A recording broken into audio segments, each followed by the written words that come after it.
na-realize ko na lahat tayo nasa trial and error phase.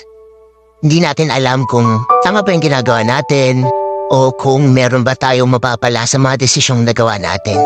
Yung realization na lahat tayo merong pinagdaraanan, na lahat tayo first time dito sa mga bagay na to, doon natin marirealize na lahat tayo pantay-pantay.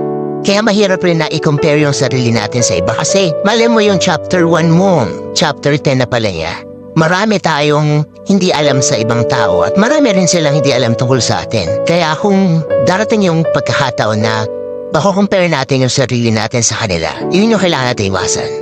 Mahirap pero kailangan eh. Kaya nga lagi nila sinasabi, compare mo yung sarili mo sa dating ikaw.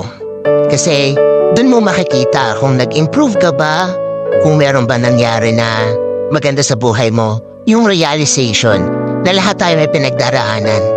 Doon tayo nagiging pantay-pantay. Lahat tayo may hinaharap.